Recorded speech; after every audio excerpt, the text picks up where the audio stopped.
Hello, good evening. What a great, beautiful crowd we have today. I call this May 10th, 2022 administrative meeting of the Bernalillo County Commissioners to order. We will have a moment of silence followed by the Pledge of Allegiance led by myself.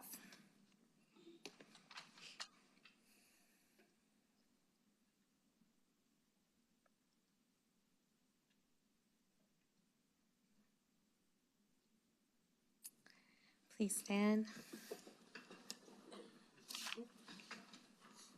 I pledge allegiance to the flag of the United States of America and to the republic for which it stands, one nation, under God, indivisible, with liberty and justice for all.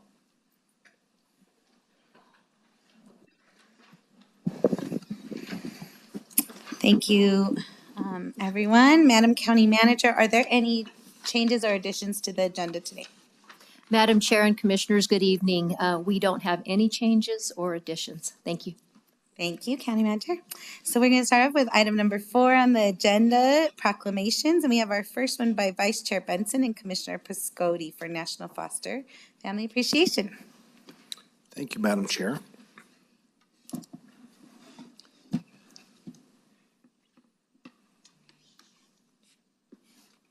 I'd like to read our proclamation from the Bernalillo County Board of Commissioners, whereas it's sponsored by all the commissioners. Whereas children are key to our community's future success, prosperity, and quality of life, and whereas children have a right to thrive, learn, and grow in a safe and loving environment. And whereas foster parents, including kinship caregivers, provide the love, safety, and stability that children need in order to overcome past traumatic experiences in order to reach their full potential. And whereas Bernalillo County foster parents are caring for and nurturing between 1,100 and 1,500 children and youth in foster care on any given day.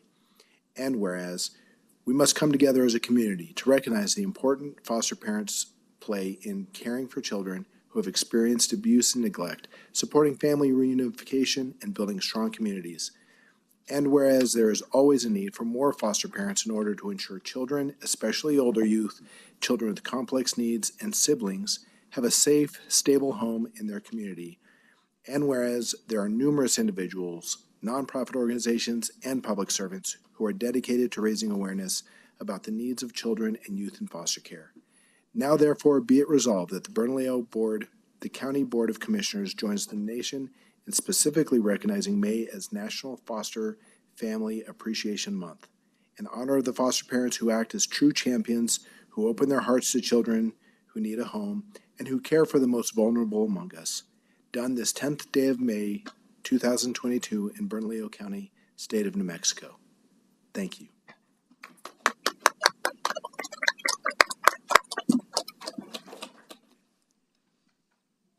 Yes, please. Thank you.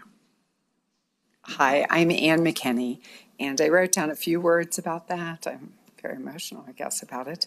I wanted to thank you all commissioners for recognizing the role of foster families who step up and care for children for when their families are in crisis. The vast, vast, vast majority of foster families are volunteers and not paid for their services. In round numbers, there can be around 2,000 children in foster care at any given moment in New Mexico, and about half of those are in Bernalillo County. For as long as a child is in foster care, which could be as short as a couple days, or it could be years and years, which is obviously way too long, the gift of foster families who open their hearts and their homes to children at that time is simply immeasurable, impactful, and very meaningful.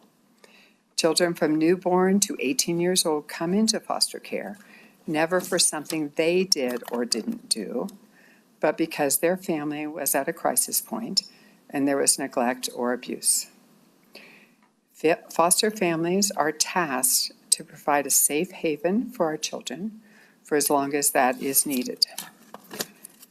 I am before you representing New Mexico Child First Network, a nonprofit organization, and I am honored to accept this proclamation on behalf of all foster parents, kin, guardians, and resources who step up to help our children at a time of need.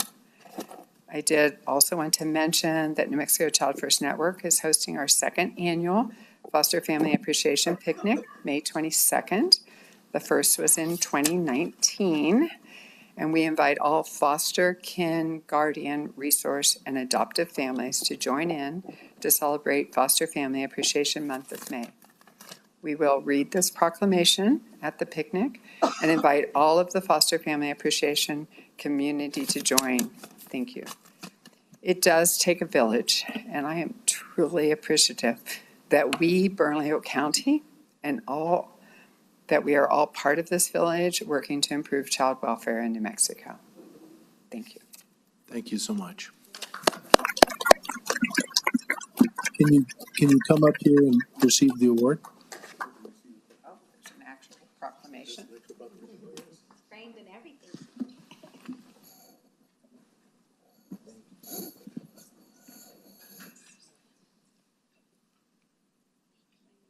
Thank you for your words. Yes. Oh, thank you.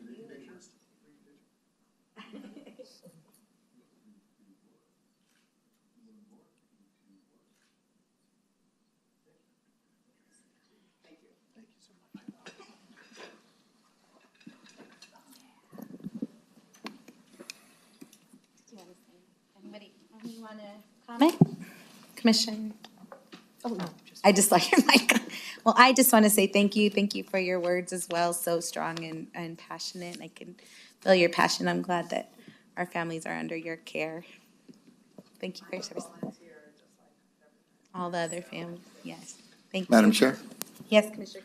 Yeah, real quick, I would just, if you could, real quick, just kind of put out there how people can get involved. Is there a number that they can call? I think a lot of times it's it's not that people don't want to get involved, they just don't know how. And if you could kind of say something a little quick on that, I would truly appreciate that. Thank you. To become a foster parent, of course, reach out to CYFD, and CYFD does all the licensing for foster care and training. The organization that I volunteer with, New Mexico Child First Network, we advocate for children in foster care. We do additional trainings year-long. We've done it through the pandemic. We've given lots and lots of trainings to the foster parents, to the kin and guardian, because it's a huge job, volunteer job to foster, and there just are so many things that foster parents need to know. So New Mexico Child First Network has given additional trainings. But to anyone interested and in volunteering or interested in finding out more about the picnic, please go to the New Mexico Child First Network Facebook page or website. And we have lots of volunteer opportunities. I think Bernalillo County Open Space is going to be at the picnic with a booth, looking for lots of activities for the children. And to anyone interested in becoming a foster parent, contact CYFD directly. Is that of help? All right. Thank you so much. I Thank you. appreciate that. Thank you. Wonderful, thank you. And next proclamation is Commissioner Pascotti with mental health awareness. Thank you so much. And I know we have some people here from our Department of Behavioral Health Services, so please come up. And I'm always honored to read this proclamation every year. As a licensed mental health therapist myself, I know the importance of mental health services and that we have awareness about it and remove the stigma and let people know that right now we're going through tough times and it's okay to not be okay, but reach out to somebody. And so now that you're all up here, I will read the proclamation from the Bernalillo County Board of Commissioners.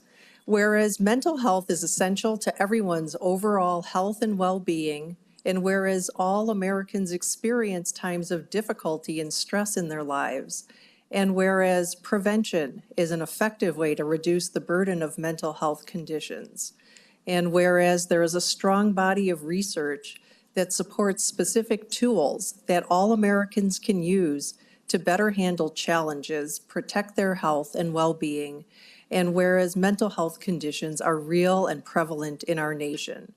And whereas, there's a lot of whereases. With early and effective treatment, those individuals with mental health conditions can recover and lead full, productive lives. And whereas each business, school, government agency, healthcare provider, organization, and citizen shares the burden of mental health problems and has a responsibility to promote mental wellness and support prevention efforts. And whereas Bernalillo County has created programs to help the continuum of behavioral health services throughout the community at no cost to residents. Now, therefore, be it resolved that the Bernalillo County Board of Commissioners does hereby proclaim May 2022 as Mental Health Awareness Month and calls upon the citizens, government agencies, public and private institutions, businesses and schools in Bernalillo County to recommit our community to increasing awareness and understanding of mental health, the steps our citizens can take to protect their mental health, and the need for appropriate and accessible services for all people with mental health conditions. Done this 10th day of May 2022 in Bernalillo County, state of New Mexico, and signed by all the commissioners. And Margarita, would you like to say a few words about Mental Health Awareness Month or our programs here, or maybe some tips for people who might be feeling stressed out with everything that's going on lately? Thank you, Madam Chair, Commissioners, thank you for having us today. As was described, May is Mental Health Awareness Month, and every year we are before you really recognizing mental health awareness in the community. And today I felt it was really important for me to bring my team, right, because they are doing the work. Through COVID, I think we've really thought about nurses and doctors, law enforcement being on the front line, but my staff has been on the front line every day, most working 16, 18-hour shifts just to keep us afloat, and really navigating people who are working with people who are navigating crisis every single day. And so we in the department are turning internally and making sure that we are focusing on the mental well-being this month of our staff and our team. We always think about the mental health and mental well-being of the community, and that's really important, but we have to make sure that we think about vicarious trauma and the trauma that we all navigate every single day, the grand we, all of us, right? COVID has given us an opportunity to reflect on that. And so, Commissioner, I think to your point, there's lots of ways to get connected to services. The New Mexico Crisis and Access Line is a great resource, and if anybody needs help accessing services, I have case managers, I have techs, I have admin, I have quality assurance, I have the whole team here, and each of us play a piece in helping connect folks to services. So please do not hesitate to reach out to the department. If you need crisis supports in the middle of the night, we have the information on the New Mexico Crisis and Access Line and other resources on our website. So thank you for having us.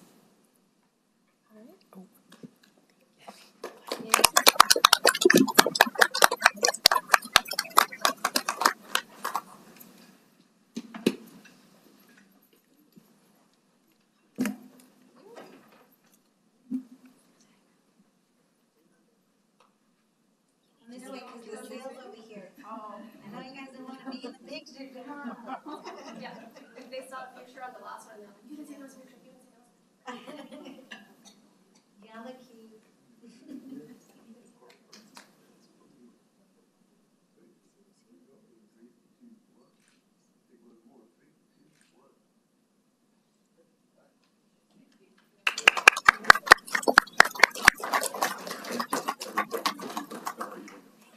Thank you, Commissioner Pascotti, for that great proclamation. I just also want to extend my appreciations to definitely consider you all, the front lines, all the staff of our behavioral health department. Appreciate the work you do every day, all year, pre-pandemic, during pandemic, and will be doing once we're out of this crazy mess.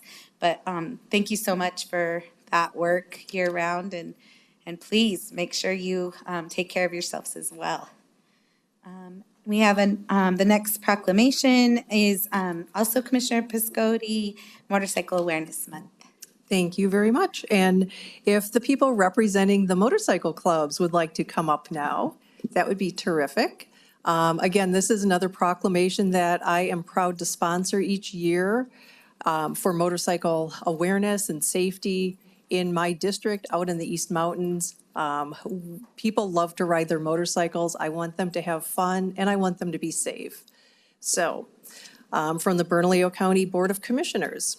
Whereas motorcycles are a common means of transportation for commuting, touring, and recreation in and around Bernalillo County, and whereas motorcycle riding for pleasure on the scenic roadways of Bernalillo County is popular among locals and out-of-state riders alike, and whereas the safe operation of a motorcycle requires the use of acquired skills, common sense, good judgment, and thorough knowledge of traffic laws and licensing requirements. And whereas safe riding practices and cooperation from all motorists contribute to the reduction in fatalities and injuries on our highways, and by raising awareness, both drivers and riders will be safer while sharing the road. And whereas according to the National Highway Transportation Safety Administration, motorcyclists nationally continue to be overrepresented when it comes to vehicle fatalities. And whereas in New Mexico, 62 motorcyclists died in 2021, an increase of 36 from 2020, when 26 motorcyclists died on New Mexico roads. And whereas it is vitally important that all residents of Bernalillo County be aware, show consideration, and share the road with motorcycles, and recognize the importance of motorcycle safety. Now, therefore, be it resolved that the Bernalillo County Board of Commissioners does hereby proclaim May 2022 as Motorcycle Awareness Month, encouraging all drivers to be observant, courteous, and knowledgeable about the growing number of motorcyclists on our roadways in order to help prevent accidents and, most importantly, to save lives. Done this 10th day of May 2022 in Bernalillo County, State of New Mexico, and signed by all the commissioners.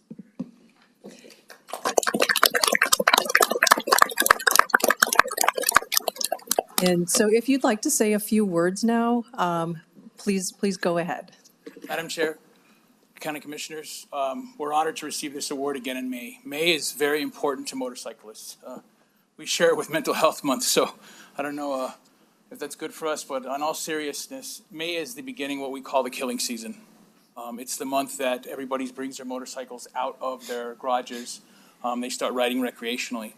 The 62 that were killed in 2021, that was a spike right after we came out of COVID. The numbers in 2020 were a lot less. There was a lot less of us on the road. There was a lot less vehicles on the road. We saw a significant spike in September of 2021 when everybody started going back to work. Now with gas prices, transportation is at question. A lot of us are starting to take motorcycles to work daily. It's become our daily driver. So it's super important that we get the message out. Our organization, the Mexico Motorcyclist Rights Organization, fights every year to raise awareness for motorcycle safety. This is just a small sampling of the groups that are part of our organization. We use them to spread the word amongst everyone in New Mexico. We represent all motorcyclists. And Bernalillo, along with Doña Ana County, are two of the highest numbers of crashes and fatalities in the state of New Mexico. So it's super important that we raise awareness to this. So thank you very much. We're honored to receive it. And this is a continuation from Bernalillo County to support us every year. Thank you very much. Thank you. Thank you.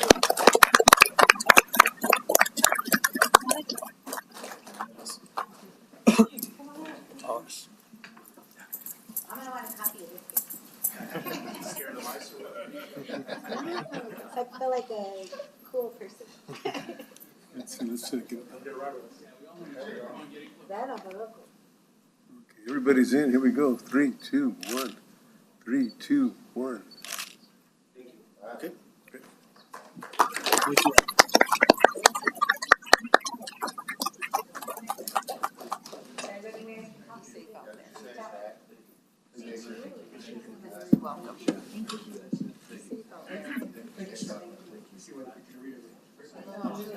Oh, thank you.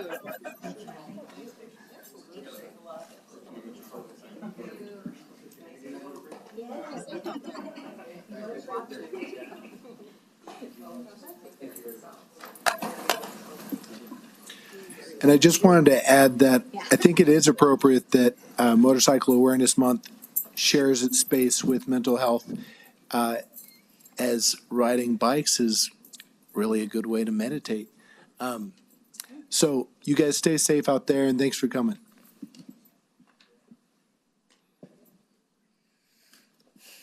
Thank you so much, and thanks for y'all being here. I'm excited to even learn that you all are fighting for the rights of motorcyclists.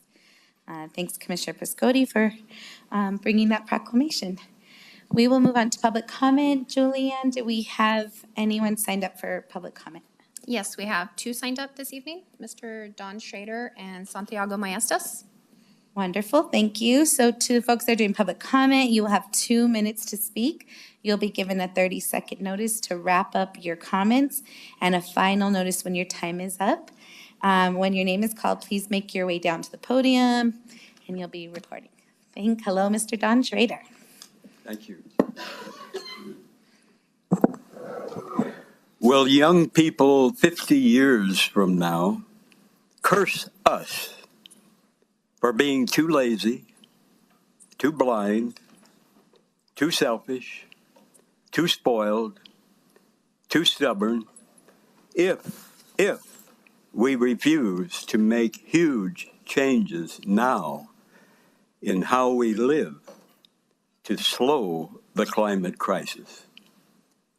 The American dream of big house full of expensive stuff no one needs, fancy cars, driving and flying thousands of miles to vacation, eating meat and dairy, is a nightmare disaster for life, all life on Earth. I've ridden in no car for 21 years. I've owned no car for 42 years. I wouldn't keep a car if you gave it to me free and paid me to drive it. I ride city buses, but I mostly walk, healthier for my body and for our very sick Mother Earth, our only home. My home is one sunny room, 9.5 by 12 feet, 114 square feet, with 6 windows in the house of a friend. I've lived there over 12 years, and I enjoy it immensely. I enjoy living simply below the U.S. poverty level. I have no right to much more than I need, while many millions worldwide suffer hunger, sickness, with no home, on far less than they need. I'm deeply indebted to many people who have taught me, who have loved me, who have inspired me. I collect wisdom to live it and to share with anyone interested.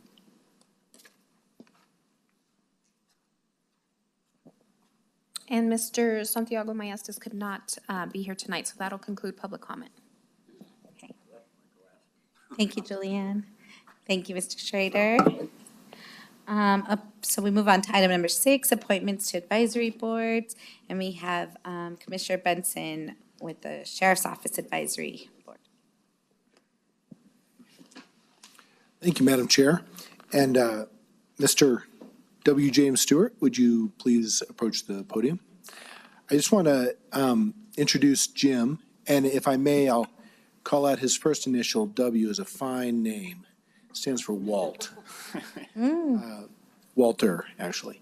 But goes by Jim. And I just want to introduce him to the Board of Commissioners here, as well as to the public. I'm proud to appoint him to the Sheriff's Office's Advisory and Review Board. And his resume is attached to our board packet tonight. He's got a great resume, and I'm just going to highlight a few points, Jim, if that's okay. I hope I don't embarrass you too much.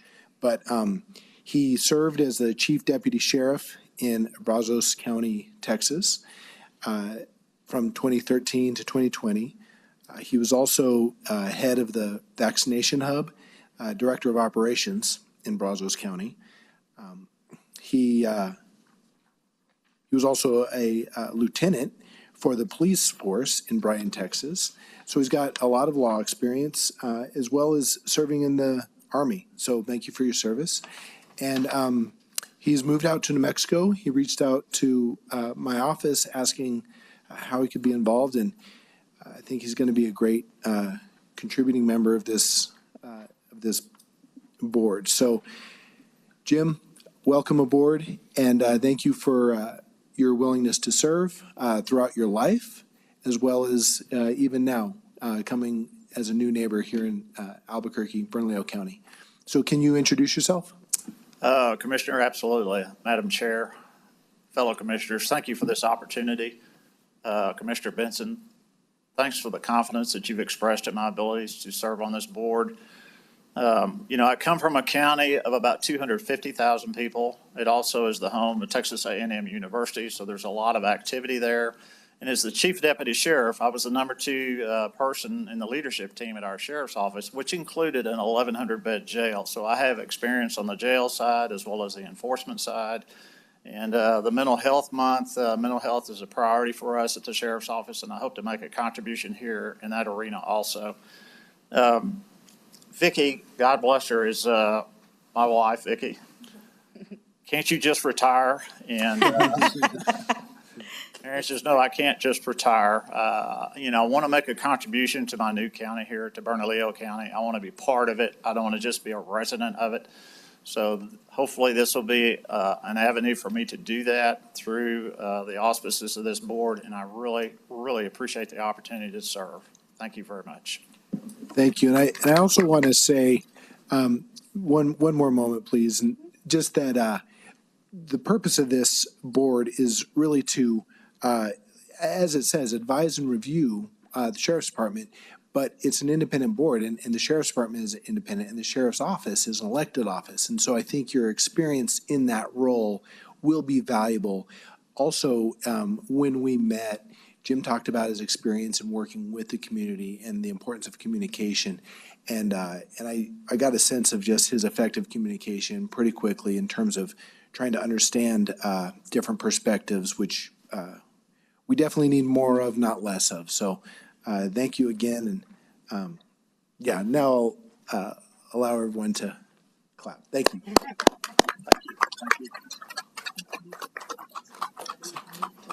Thank you, Madam- Commissioner Benson. I'm sorry, Madam Chair, can we have a vote for that? Oh, yeah, thank you. Whoops. You're not on yet. We'll see. Just kidding. Okay. Well, you probably will make the motion. I would like to make a motion to appoint Mr. James Stewart to this position. I'll second. Awesome. Can all in favor say aye? Aye. Aye. Any opposition? It was iffy there for a second. Thank you for your commitment and dedication to serve on this board. Appreciate you. Madam Chair, may I have a few words? Yes, definitely. Yeah, thank you so much. You can sit, it's fine. Thank you. I was honored to be on the founding of this board a few years ago, and I wanted it really to be about transparency and accountability, but also about having many, many voices representing many perspectives, because law enforcement is something that affects the whole community. And so I know that there's still a vacancy on the board in District 1, that's Commissioner O'Malley's district. So hopefully somebody will step up and fill that position, because I know the SORB, as they call it, is a very active group, and they've really come together since they've been meeting, and they do a great job. And the other thing that I really like about having such a diverse perspective from so many different people is that there are people from unincorporated Bernalillo County on that board, as well as the city of Albuquerque. And I think if we've been watching the news lately, there's been two really high-profile situations where BCSO worked within the city of Albuquerque.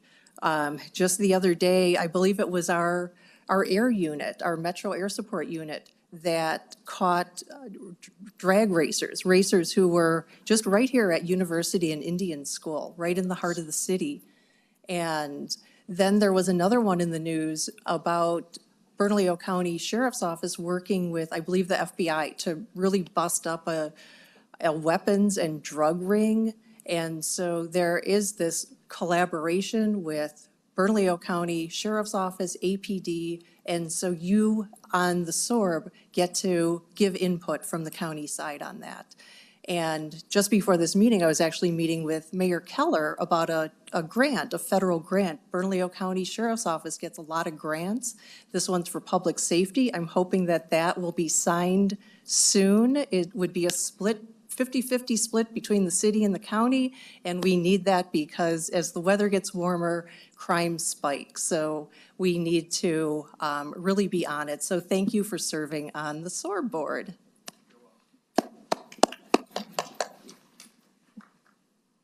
Thank you. And we'll move on to item number 7, approval of the minutes. I move to approve the April 26, 2022 administrative meeting minutes. Do I have a second? Second. Thank you. All in favor? Aye. Any opposition? Do pass. Thank you. And we'll move on to item number 8, approval of the consent agenda. Madam Clerk, please provide a resolution number for item 8D. AR 2022-49. Thank you, Madam Clerk. I move to approve the consent agenda. Second. Thank you, Commissioner Quesada. Any discussion? All in favor? Aye. Aye. Any opposition? Thank you. We will move on to item number 9, adoption of ordinance amendment to county code. So this important issue, Commissioner Quesada is bringing before us. Take it away, Commissioner Quesada. Thank you, Madam Chair. I don't know if you all had a chance to read what we're working on. So this is basically the beginning of a discussion on, one of the major things I think we're all dealing with in every aspect of the county and every district, and that is we're having a big issue with street racing, drag racing. As you know, there's a television show out there on one of the networks that kind of glamorizes it and glorifies it. And, I'm going to be honest, I get it. I was one of those kids. When I was 18, we'd go up to Eubank and drag race on Eubank. But something that you don't know is that me and my friend, and I was the passenger in his truck, and we were going about 120 miles an hour, and he lost control of the vehicle and we flipped. I spent two weeks in the hospital. Very lucky that I wasn't paralyzed for life or lost my life, or my friend lost his life. And I couldn't imagine his life if I would have not been able to walk again. I think that this is, and I tell you this story because I think it's very important that, we really start looking at accountability for this. If we could save one kid, right? If we could save one kid by making this a priority to the whole Bernalillo County, which includes the city of Albuquerque, to look at, what can we legally do? And this is just an opening discussion. So I really would like to, hear your thoughts, if you have ideas. But before we move on to that, I think what I'll do is I'll turn it over to our county attorney, and he can kind of tell you what he's been working on. And then maybe you could guide the discussion if people have questions. And Mr. County Attorney, and let us know what we can do, because I think people have questions. What are we able to do? What can we do? How can we get our sheriffs, and then hopefully sometime in the city for APD to be able to, what can we enforce? But we all believe that there's got to be accountability. I think before I turn it over real quick, I like the fact that you put spectators in on this, right? Because this is not just a 2 people or a 1 person problem. They're organizing, they're getting all together and they're out doing it. And the ones who aren't racing or doing the donuts, they figure, well, I'm not doing anything wrong, so I'm clear. And there's been many times where they've gotten in the way of the police officers, blocked them from being able to chase it's the drag racers or the donut. I don't know what they call that. The donut guys. They do a donut in the intersection and they all watch it and whatever that's called.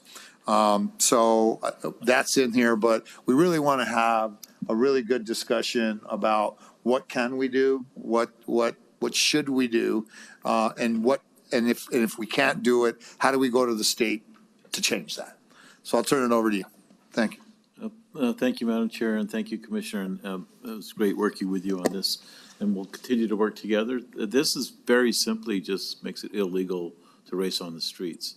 So we're getting away from, is it reckless driving? Is it careless driving? Just makes a separate ordinance to make it illegal to race on the streets. And as you noted, the spectators make it more dangerous, right? And you're absolutely right. There was a recent news article where the spectators prevented the police from intervening on the racing. So that's what this would do. The part that also is going to be repealed is there's an old ordinance that's been since ruled unconstitutional. They used to have vehicle forfeitures. And part of that was tied to some of this, but also applied to DWIs. But the federal courts have overruled that, and we don't have vehicle forfeitures anymore. Judge Browning issued an order. So this cleans that up too. So at the same time we're enacting this, we're cleaning up that forfeiture statute that's right there too. It's pretty good. Happy to work with you on it. Happy to answer any questions. Thank you, Attorney Martinez. I believe Commissioner O'Malley has. Thank you, Madam Chair. Drag racing has really been a rite of passage for a lot of young men. And as a matter of fact, a lot of us kids when I was in high school, which was a long time ago, before Montano crossed the river, that a lot of the young men would drag race up and down Montano. And I know that Eubank was another area as well. I know that,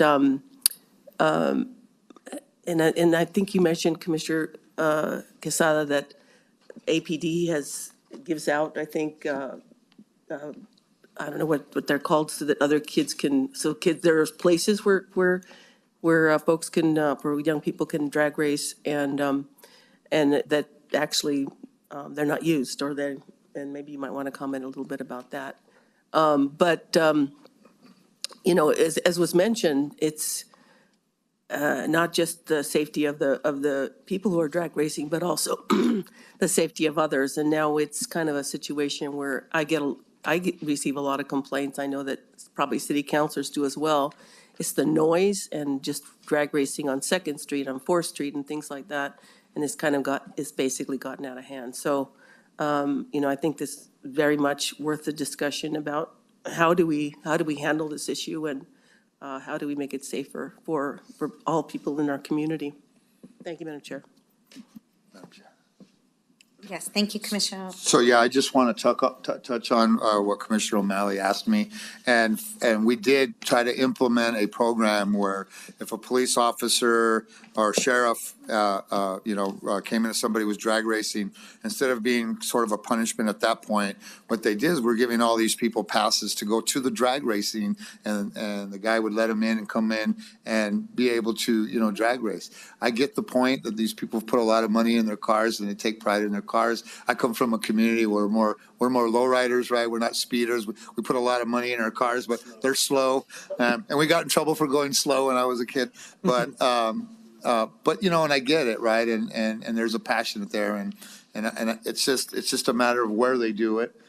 So we're not saying we don't want you to grow up to be drag racers or enjoy, the fact that, you could race your car. It's where you're doing it. And so we did try to partner with that, but for some reason, there's just no, I guess the thrill of doing it illegally on the street based on this TV show is what really is driving them at this time. I would really love to be able to move them over into a safe space and let them, and they all could go hang out and be spectators, and it's safe and it's set up to where everybody's safe, and there's rules and those sorts of things in place to make sure that people do it in the right way. But I think what we're facing right now, Commissioner O'Malley, is, it's really about not racing per se, it's the street drag racing is what the problem is.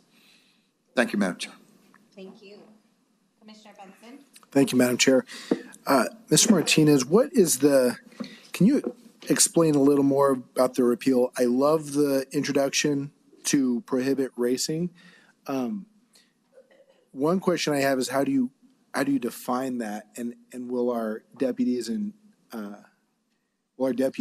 who pull over street racers, we all know it when we see it, but will they be able to really have some teeth here?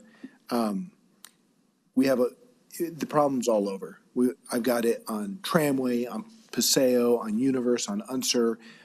It's out of control. I'm working with you on getting speed vans to hopefully free up some time of the deputies so they can go do other things, but this could come into play with those as well.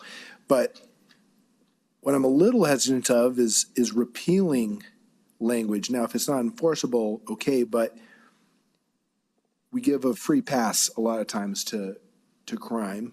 And one of my stores, I got a call right before our meeting, one of my stores was robbed again, and Officer Ruiz wouldn't speak to me on the phone, and he wouldn't file a complaint.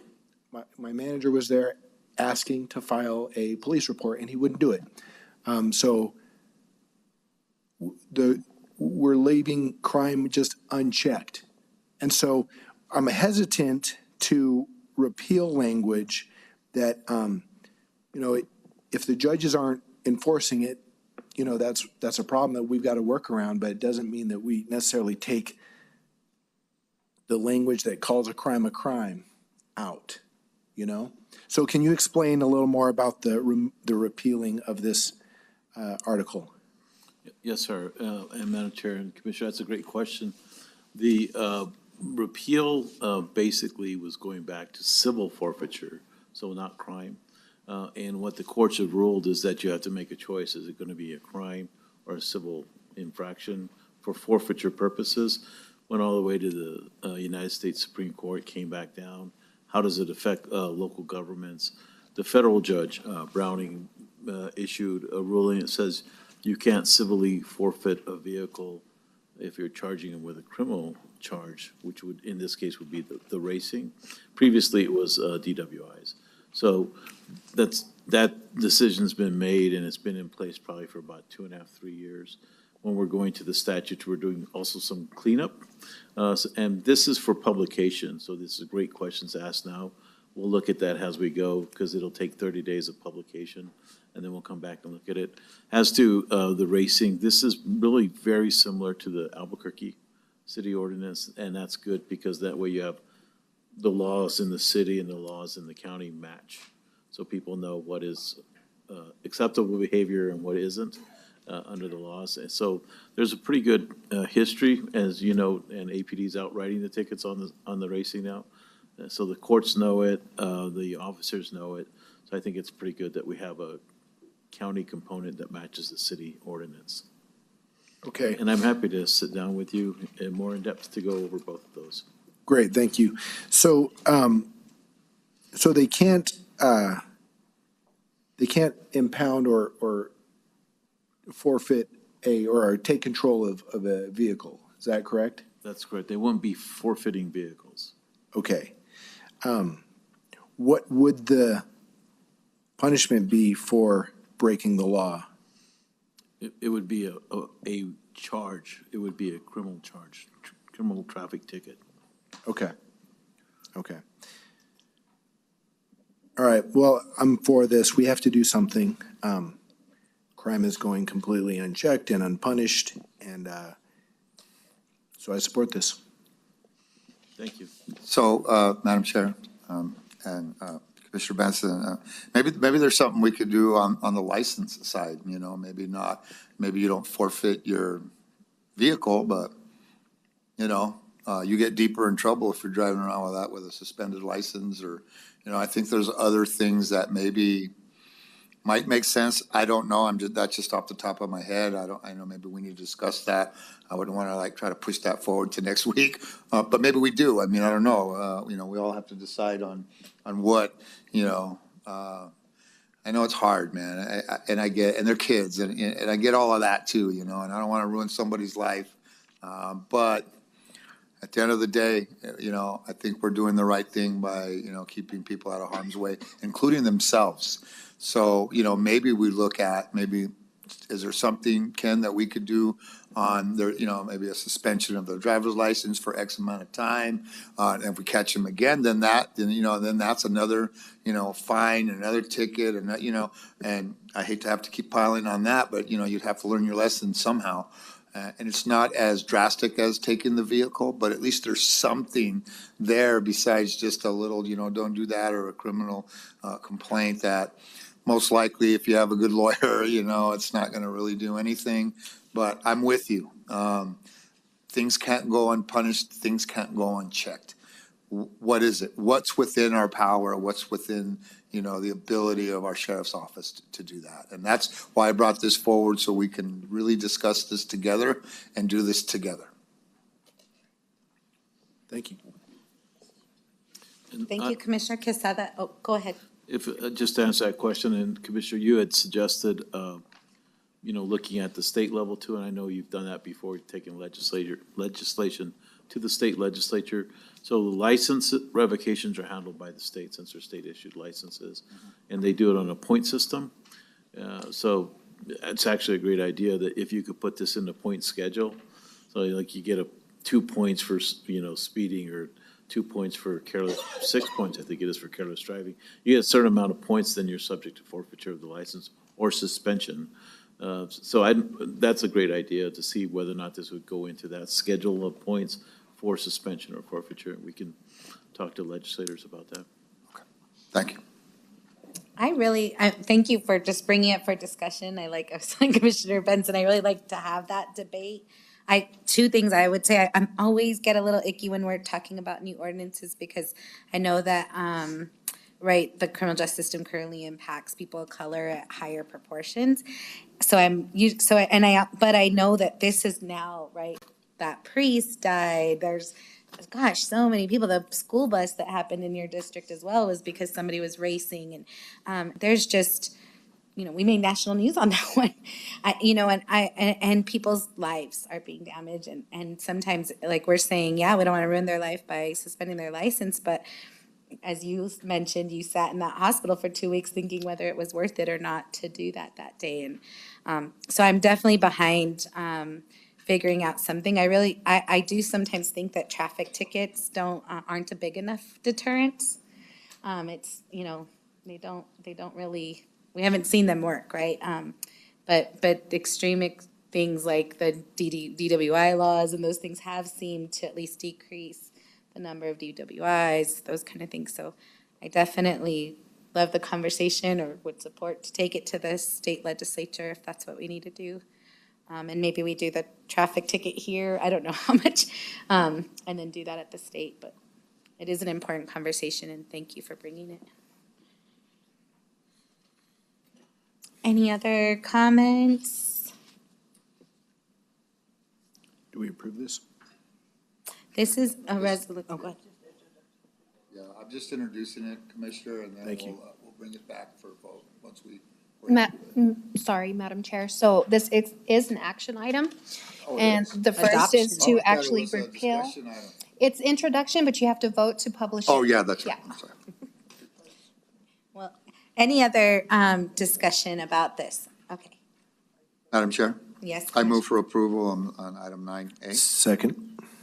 Thank you. All in favor? Aye. Any opposition? Thank you. So moved.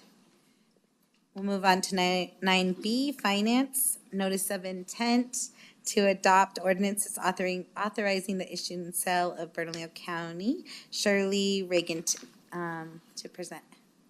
Here you are. I was looking at there. Good evening, Madam Chair, Commissioners. Staff requests the approval to publish a notice of intent to adopt an ordinance for the Series 2022 Bernalillo County taxable general obligation bonds in the aggregate principal amount not to exceed $6,075,000 from the 2020 GO bond authorization. The voters approved $40,550,000 in GO bonds in the November 3rd, 2020 election. The county sold 19,315,000 in the GO bonds, and are looking to sell the other 6 million, which would leave us 15 million unsold. So we have a motion for you to approve the notice of intent to carry out the sale. Thank you, Director Shirley Reagan. I so move. Can I have a second? A second. Thank you. All in favor? Aye. Aye. Any opposition? Thank you. So moved. We will move to items 10A, Economic Development. The Director, Marcos Gonzalez, to present. Evening, Madam Chair and the Commission. That's a little loud. The Economic Development staff recommends the approval of the administrative resolution supporting a public-private economic development Main Street project and to authorize the Bernalillo County Manager to execute the MOU between the New Mexico Main Street, the South Valley Main Street, and Bernalillo County. I wanted Bianca Encinias, the Executive Director of the Main Street Program, to provide a brief update, and then we'll go for approval.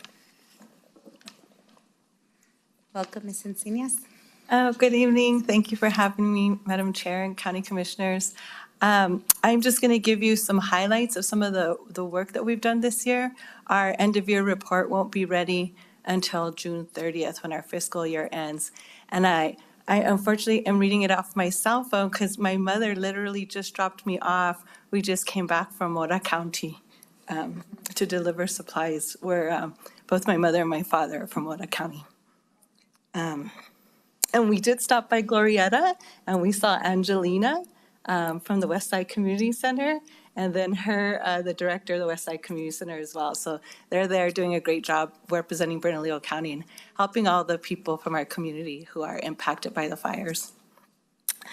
So once again, we just want to say what a great opportunity is as someone who grew up in the South Valley to be able to do economic redevelopment on Bridge Boulevard and parts of Isleta Boulevard. This year, what I'm going to highlight to you today is how much funding we've been able to bring in for the county. And from the legislature, from the 2022 FY session, we brought in $100,000 for the Dolores Huerta Gateway Park design improvements, which is where we also have the La Familia Growers Market, which will be starting in June, which is where we provide an opportunity for farmers from the South Valley, and not just the South Valley, but also Las Lunas and Belen, to sell their products, as well as arts and craft folks, as well as food trucks. We also brought in, as a Main Street, we are able to apply for capital outlay money, specifically from the New Mexico Office of Economic Development, the New Mexico Main Street Department, and we were awarded through a competitive application process $473,000, which is a huge award from the state, and that will go for the design improvements at Dolores Huerta Gateway Park, which will match some of the capital outlay that we received from our state legislative representatives of $100,000. Then from the county is a Main Street through a contractual relationship with the state is required to allocate us $60,000 a year. And then separately, the Senior Affairs Manager and Enrico Gradi and George Schroeder awarded us $45,000, which I think we've spoken to you about in terms of our pilot project and aging in place. So as of this month, we will have completed our 10th home, and we'll be coming out with a report of which we'd like to present to you all to identify what some of our findings were. I think you'll be very interested in what we discovered. For example, many senior citizens can't afford house insurance, right? And that's a problem, especially when you think of fires that are going on and what would happen if their house were to burn down and they don't have house insurance. The next funding that we received, we worked with Bernalillo County. We brought this federal grant opportunity from the Department of Health and Human Services, from the Office of Minority Health, to the attention of the county. And we partnered with them, and they applied for it, and we were awarded it. It was $2 million, and that was for us to do COVID-19 outreach and education. So we're working with our liaison, George Schroeder from Senior Affairs, to implement that funding. And we've had several successful COVID-19 vaccination events, and we'll be having a community engagement discussion at the East San Jose Elementary School with teachers and the principal and community members, as well as the New Mexico Department of Health. So we're trying to bridge relationships. Then the next thing that I'll highlight as this year, we were, actually it was technically last year, but we just got the money this year. we were identified as a great grant giveaway through a project through the Albuquerque Community Foundation. So we were awarded $40,000. And what we're doing with that $40,000 is we're helping commercial property owners to rehabilitate their properties. So as Bridge Boulevard is being redeveloped, which I would encourage many of you to go and check it out, especially at Coors and Bridge, new streetscapes, new landscapes, new sidewalks, new street lights, new art. We're rehabilitating the old mural, which is actually under the jurisdiction of the city of Albuquerque. But along that way, as we switch to phase 2, now in the later summertime where you see more commercial areas, we want to make sure that we're helping those business owners as they're sort of recovering from COVID, and now we're entering into construction. So an example, and that's what we'll highlight in our report, is we are building Chavez Karate, a fence around their property. And one of the reasons we're helping them to build that is it helps to improve the physical look of their commercial property, but it also prevents a lot of the drag racing and the donuts that's occurring on that parking lot and negatively impact the residents who live in that area. We also, there's a restaurant there called Los Forasteros. They had an old linoleum floor, so we just finished retiling it. And then we also are renting a commercial property for the next year, and we just rehabilitated the interior of that property. So once we leave it, the next person that rents that commercial space will have a rehabilitated space, which is going to make it better for the local commercial property owner. So I think that's all I'm going to highlight tonight. I don't want to take up any more of your time, but when we're done with the end of your report and we have all the beautiful pictures of what Chavez Karate's parking looked like before the fence and what it looks like after the fence, and the same with the restaurants, and the same with some of those aging in place projects, we'll be sure to send that to Marcos. And we just want to take a moment to really thank Marcos Gonzalez and Sulema, because without them, this work wouldn't be possible either. And one last thing I'm so sorry that I want to add is through that federal grant that we got, through the Office of Minority Health, the $2 million one, we're doing door-to-door canvassing in key census tracts throughout a lot of the county commission districts. And I was just talking to Marcos the other day. I said, through it, we're doing a survey and we're identifying if someone needs help with mortgage and rental assistance. So we'll be working with Marcos and Sulema to get that information to them as to what people identify to us that they need help with COVID-19 rental assistance. So I think that's a perfect example of how we're able to partner with our work and to be out in the field and to get things done. So thank you. Thank you, Ms. Yes. Go ahead, We'll stand Marcos. for any questions. Oh, thank you. I just wanted to appreciate that presentation, and I drive up Bridge all the time. And right now, there's a lot of construction, and it's a little frustrating, but I keep seeing every time the little bits of improvement, and I'm so excited for what this is going to mean for that whole community. So thank you, Main Street. Thank you, Marcos and Sulema, for making this work happen. Yeah, sorry, I should have let you go That's first. okay. That's all right. I take my privilege as chair. Hey, then you can, and you're our neighbor going up Bridge Boulevard, so I know it's exciting for you as well. And I just want to thank Bianca again for the amazing work that she's always done in this community. This isn't new for her. She's been in this battle for a long time, and she never quits. She always is there for that community, and I know they appreciate and love her very much.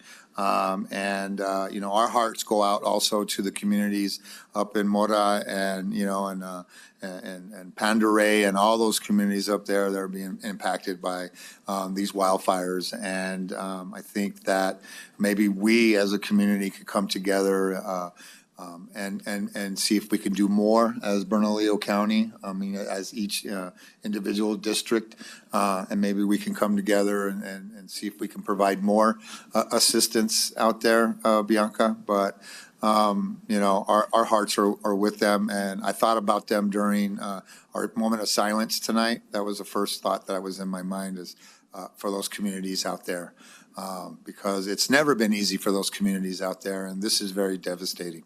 But your work on the South Valley Main Street it's top notch, and we're very appreciative of you.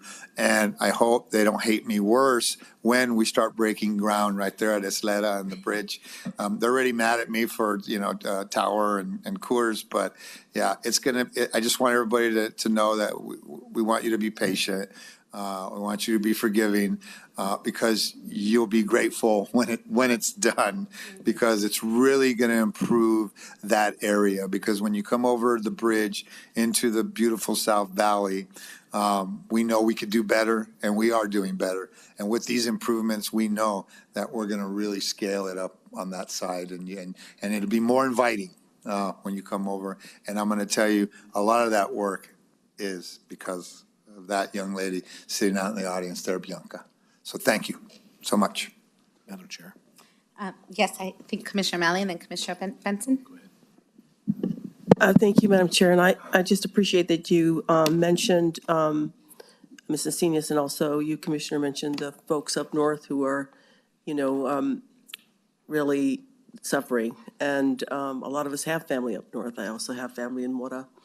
And, what we can do, I think, as a commission, I think is real important. And we probably need to put our heads together and how we can do more. And I know that one of the next items up is the fire chief will be talking with us. And maybe he could also talk a little bit about how, what we're doing as the department to help the fires up there as well. Thank you. Thank you, Madam Chair. Thank you, Ms. Encinias, and thank you, Marcos. Anytime we can do economic development, I'm going to support it. The work that you're doing, Chavez Karate is an anchor, and it's it's a source of pride for the whole city. And it's not in my district, but I love that you're doing it. When you see businesses fall and disappear, it's not good for the community. And so if we can help bolster them, and they're part of any community, they're community members. And my family, I've got family in Santa Rosa and Tucumcari, and as the businesses have fallen and disappeared, they don't come back. And so unless you put a lot of effort in there. And so the effort that we're putting here in this South Valley Main Street project, I think is well worth it. And it will bless the entire county, not just this area. Because then it's jobs that are down there, and good jobs that you don't have to drive across the city for, right? And it just helps raise the water level for everybody. So well done, and thank you. Madam Chair, may I interrupt just a moment to provide an AR number? Oh, yes, thank you. Thank you. I would like to give this item number AR 2022-50. Thank you. Thank you so much for catching that. Yeah, I just wanted to say, and I know last time Bianca and Encinias presented, I said I would love this we need this for my district, and I know you're no stranger to working in Southeast Albuquerque either, so I definitely want to follow up and pick your brain. Thank you for this work, and thank you, Marcos and Sulema. Excited. Madam Chair? Yes, sorry. I move for approval. Second. Okay, all in favor? Aye. Aye. Any opposition? Thank you, you have a due pass. Thank you.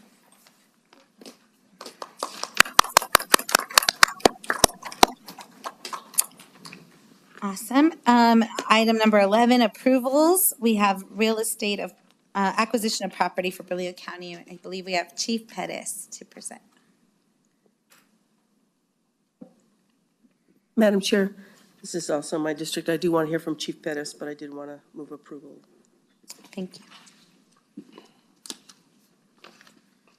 Good evening, Madam Chair and Commissioners. Always a privilege to be in front of you. So tonight's an exciting endeavor for Bernalillo County Fire and Rescue. What you have before you is authorization or to authorize the county manager through a purchase agreement in the amount of $1.25 million for the acquisition of 5.484 acres of land located at 6810 Edith Boulevard from KPG Incorporated. We're also looking to authorize the county manager to execute subsequent amendments and all documentation necessary to perfect title in the proposed property acquisition. So the idea behind this is to relocate Station 36. Station 36 currently exists on Bear Canyon Road, just behind or just across from Sandia Prep School. It was built in 1977 and is basically in the same state kind of that it was when it was originally built. We have put some money into it, obviously to keep it somewhat up to date, but it's in desperate need of repair. We had at one point thought about kind of demoing it and rebuilding it on the same piece of property, but have decided that it makes far more sense to relocate it to a main thoroughfare off of Edith, which will help with our response times, and also get it out of the center of a community and more kind of on the thoroughfare where it's more easily accessible for the community as well as for the response for fire and rescue crews. So I stand before you for any questions. We do have Mona here, who's also been helping us on the real estate side of the project. But again, very exciting opportunity for Commissioner O'Malley's district to rebuild the last fire station that we need to do within Bernalillo County. Every one of our fire stations in the last 10 years has either been remodeled, fully remodeled, or rebuilt. So it's a great way to end this out and get this last one finalized as we're looking to build a new one out on the west side. So we're still growing as well as taking care of our current infrastructure fire stations. So I stand for any questions. Madam Chair? Yes. Yeah, I just wanted to say that, the department and, the chief and the folks he works with sort of make these determinations in terms of, as he said, response times and things like that. And that, he's the one who identified the property, his department did, and recognized the need to rebuild it. So it's not another station. It's really about, creating a better station and also being able to serve more people. So appreciate your support. Thank you. Was that a motion, Commissioner? Move approval. I'll second. Thank you for the presentation. All in favor? Aye. Aye. Any opposition? Thank you for your presentation. Madam Chair, I want to point out also that the location of this is not just going to serve one district. Because it's right next to District 4 as well. And so thank you all for, I'm excited for this, and I'm glad it's in Commissioner O'Malley's district, and I'm grateful to you all for serving all the districts, wherever you are. So thank you very much. Madam Chair, Commissioners, the other hope too is that this does help all of the residents, not only in our response time, but if things go according to plan, we will be able to have a full, what's referred to as a full ladder company operating out of that facility, which will help us in our endeavors to get our ISO rating dropped from where it's currently at a 3 down to a 2 and potentially a 1, which contributes to the insurance rates for all of the residents that are in that area and also generates more operational funds for us from the state. So there's even a bigger hope and gain in relocating this station to its new location and the expansion in size. Madam Chair, I did mention that earlier that I was going to ask the chief about sort of, what the fire department is doing to support the folks up north. Sure, Commissioner, Madam Chair, Commissioner O'Malley. So from the onset of this fire, Bernalillo County was quick to respond at the request of the state EOC. We're operating currently under what's called an IMAS order that was generated through the Office of Emergency Management. We currently have 2 full structure strike teams or crews on that fire. So it's 2 engines that are there to protect the surrounding area. They're not actively involved in the wildland portion of the firefighting. They're more structural protection. So in the event anything does come towards structures, they're that first line of defense. They have been up there. We're approaching about 14 days now that they have been there. We have swapped out one of the crews with another, and we are committed to staying there until this is done. Our men and women take pride. We have a large number from our department that call the Las Vegas and Mora area home, and they want to be part of that fight. So we have not had a difficult time in generating interest in getting folks up there on that overtime 14-day deployment. So again, we will continue to stay committed until the end. As I flip hats and I go more on the public safety side, we are running a full animal shelter up there as well, utilizing our animal care staff here. I went up together with Richard Clark and Tom Wilmsley and Misha, set up a large tent Monday evening, and we are currently housing 28 animals in there and are expecting a whole lot more in the coming days. We've actually added another tent up there and are bringing in a veterinarian facility and others. So there's a lot of work going on. In addition to Enrico's group is up there, and they are managing the people shelter that is at the Glorietta Event Center. So there's a lot that Bernalillo County is doing. We don't necessarily get out and speak about it in the media, and that's not what we're about. We're not about getting that recognition. We're just about getting the job done and doing what's right for the people. And that's why maybe you're not hearing about our involvement, but we were there and will be there till the end. And that's our commitment. Madam Chair, I want to thank you very much, and it's important that you let the crews know too, and all the folks that are involved, that we are very thankful for their efforts. And I know it's difficult nonetheless. I appreciate that they are willing to do it, and I know why, because they love our community, and as we mentioned, we have family throughout New Mexico, all of us do, and so I think it's important that they know that, and I didn't realize that we were doing so much as a county. And that's really wonderful to hear. So again, thank you very much. Thank you. Thank you, Chief Pettis. Yes, great to hear all that we're doing. I didn't know that either. I'm very thankful for that. Great. If there's no other discussion, I offer the following statement regarding the closed litigation meeting held. Oh, we have to pass that. Did we? Well, we did. You did get a pass. Okay, the following statement regarding the closed litigation meeting held Tuesday, April 26th at 2022 at 3 p.m. Only those items described on the published notice and agenda for the closed meeting held on April 26, 2022 were discussed at the closed meeting. I would like a motion for approval of this statement, and it'll become part of the minutes of the meeting. So moved. Okay.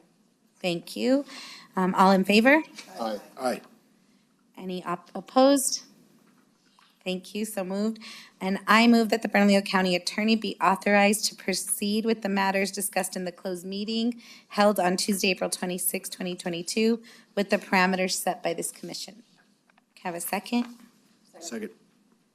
Thank you. All in favor? Aye. Any opposed? Great, thank you, that's passed. And with no further ado, the next commission meeting will be Tuesday, May 24th, 2022, Board of Finance at 4 p.m. here in Ken Sanchez Chambers. And then also on Tuesday, May 24th, our administrative meeting at 5 p.m., also here in Ken Sanchez Chambers. There is no other business. This meeting is adjourned. Yeah. Had to get in it.